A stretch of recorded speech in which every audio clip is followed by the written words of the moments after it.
I think we were number 2 on Amazon altogether. So aside from being on Shark Tank, but also being on Amazon and getting all that traffic, our listing it was really bumped up. Welcome to Honest Ecommerce, a podcast dedicated to cutting through the BS and finding actionable advice for online store owners. I'm your host, Chase Clymer, and I believe running a direct-to-consumer brand does not have to be complicated or a guessing game. On this podcast, we interview founders and experts who are putting in the work and creating real results. I also share my own insights from running our top Shopify consultancy, Electric Eye. We cut the fluff in favor of facts to help you grow your e-commerce business. Let's get on with the show. Hey everybody, welcome back to another episode of Honest Ecommerce. Today, I'm welcoming to the show Amanat. She is the CEO and founder of SoaPen. They're doing crazy awesome stuff over there. It's a personal care brand that makes teaching hygiene habits fun and educational for kids. Welcome to the show. Thank you, Chase. Excited to be here. Awesome. Cool. So I know when I was little, I wanted to grow up and sell other kids soap. So where did this idea come from? So I grew up in India, as did my co-founder Shabam, and we moved to the US in 2011 for undergrad at Parsons, where we both studied industrial design. And pretty shortly after we graduated, we found a UNICEF competition online that stated like crazy statistics about infant mortality and how just those rates could be like prevented or reduced by washing your hands with soap. And we were like, that's crazy. We grew up in India. So firsthand experience of seeing hygiene not being the most important or being well implemented. But with our design backgrounds, we just wanted to come at it from like a fun perspective and thinking like, okay, what do kids do the most? Arts and crafts.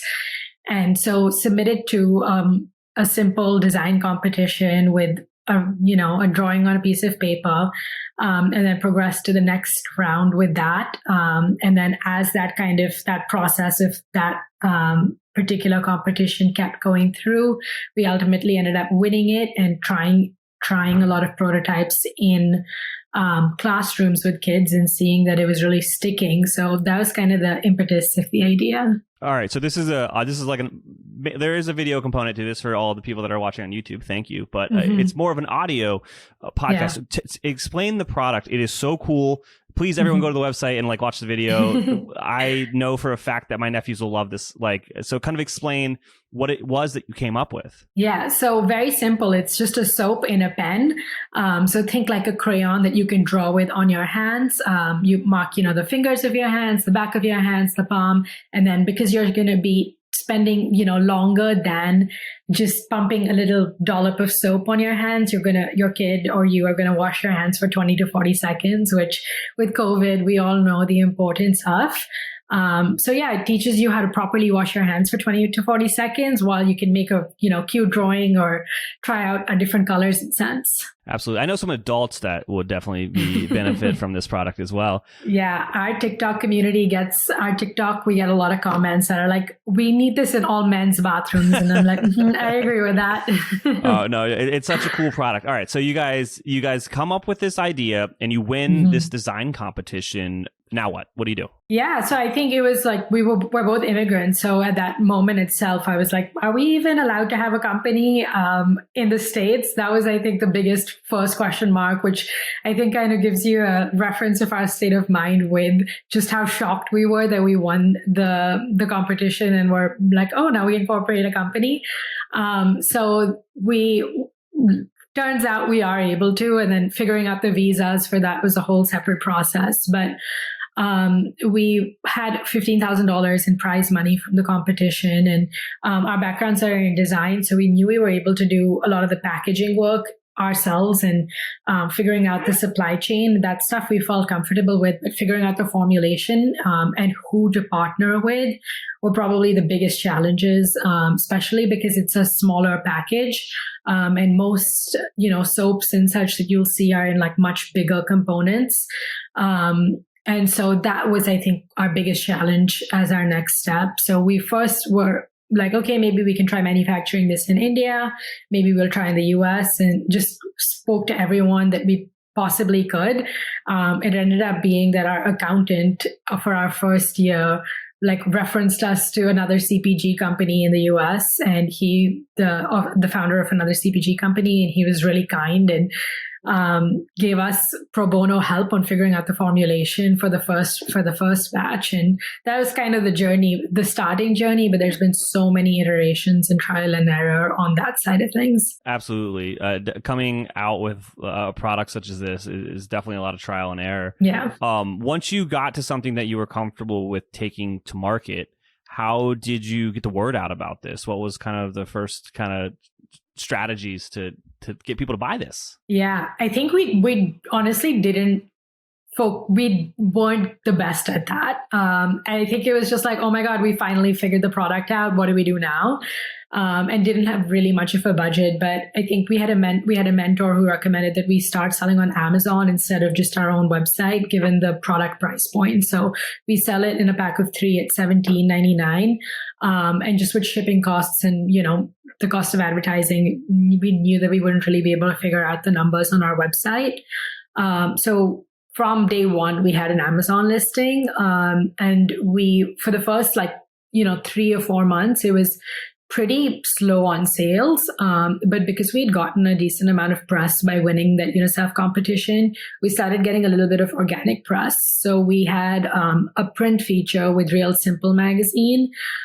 It was a really small, included in kind of like a gift guide of some sort. And as soon as that came out in print, which was like maybe 3 months after we launched the original version, we sold out of our entire inventory. So we had 5,000 units in hand, and immediately sold out. So that was, I think, like our first time that we got the product in customers' hands.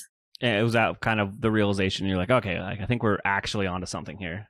Yeah, exactly. I think at that point we were still like, okay, it's a cool competition that we won, and it was nice to get that validation, but we never really had the product in customers' hands. So we were still a little wary. And I think we were also just really wary about time and resources, because figuring out the packaging and the production side of it, we knew to keep refining it is going to keep taking time and resources. So we reached a point at that stage, we'd figured out that formula pro bono, and we used an off-the-shelf component on packaging.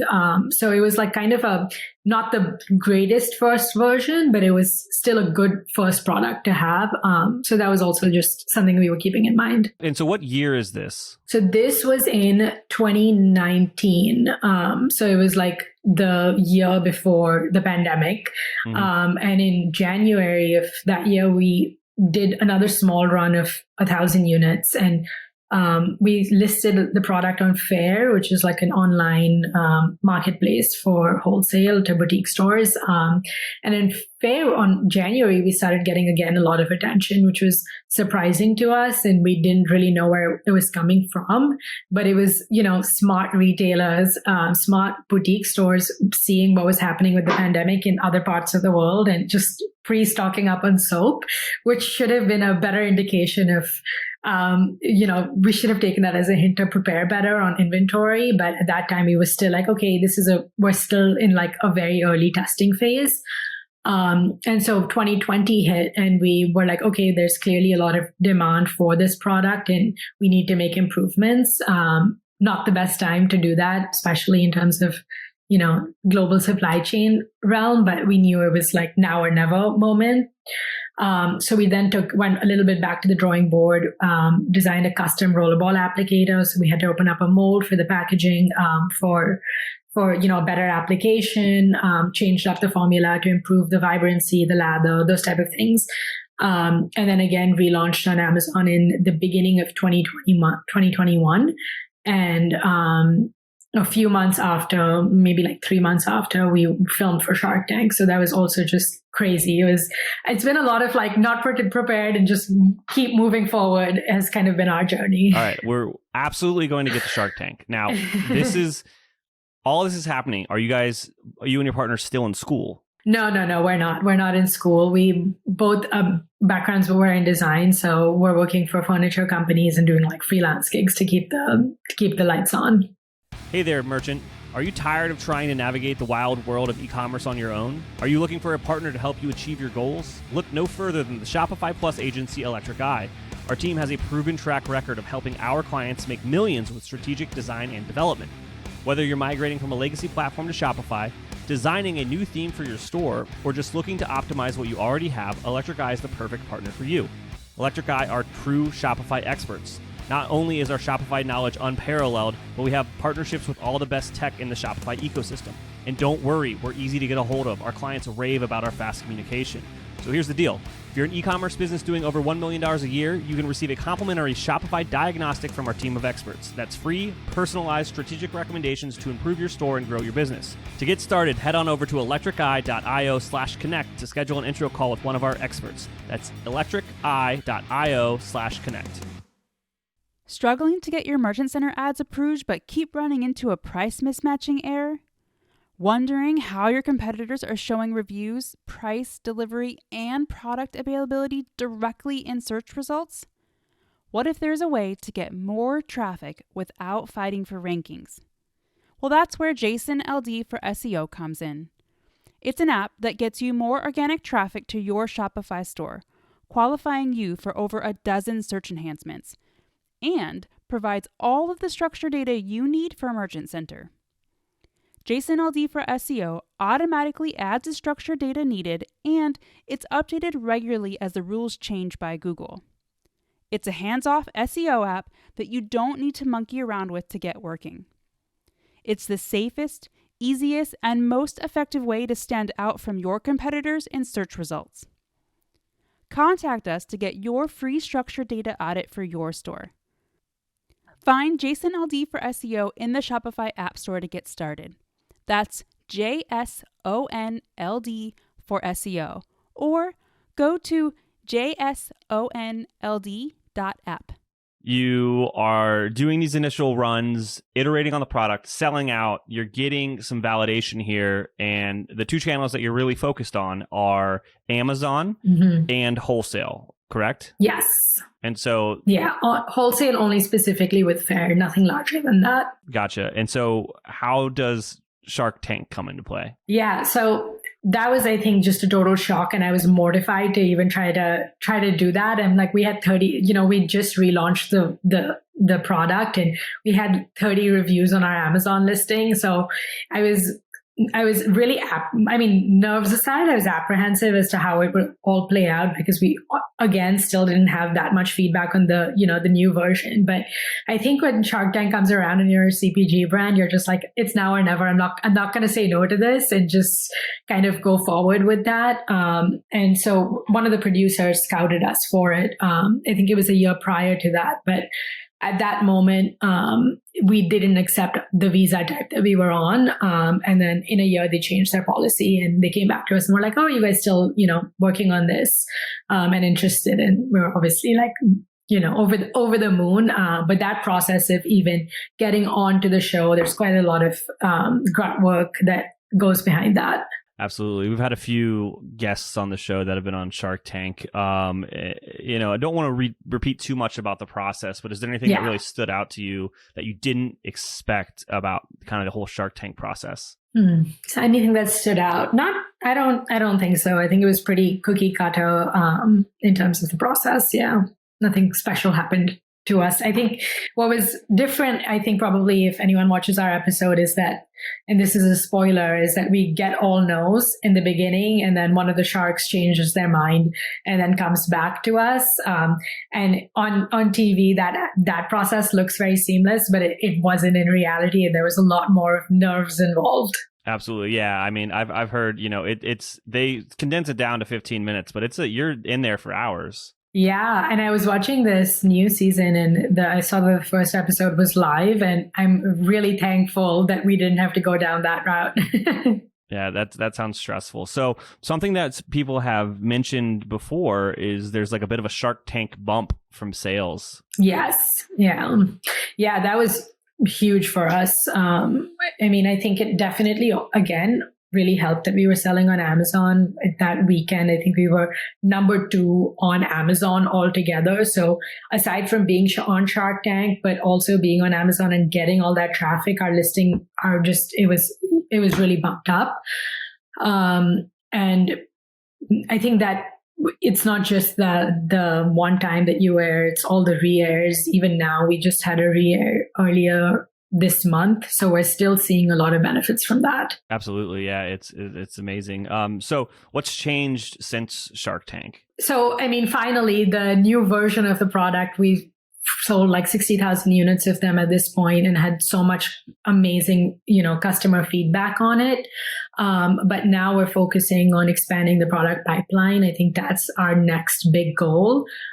So spent a lot of last year in R&D for new products. On our website, we've started doing a little bit more bundles.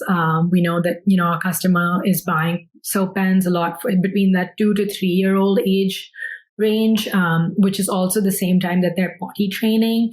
So, they might learn how to wash their hands at the same time as they're learning how to go to the bathroom. So we've started doing like book bundles with potty training, potty training stories on our site. So doing a little bit of that. I would say that's probably, it's just getting a crazy amount of sales and like visibility to us, to the brand, and building the pipeline is what has changed. Absolutely. I can't thank you enough for coming on. Was there like anything I didn't ask you about that you wanted to share with our audience? No, I don't think so. All right. So let's tell everyone, where do I go if I want to pick this up? Where's your favorite place to send people? Yeah, our Amazon, but also our website, which is www.soapen.com. And we also have a 20% coupon for any of your listeners with the code HONEST20. Awesome. Yeah. And it's SoaPen with 1 P. It sounds like 2, but it's only 1. Yes, it's 1 P. And it will be in the show notes. Thank you so much for coming on the show. Thank you, Chase. Have a good one. We can't thank our guests enough for coming on the show and sharing their knowledge and journey with us. We've got a lot to think about and potentially add into our own businesses. You can find all the links in the show notes.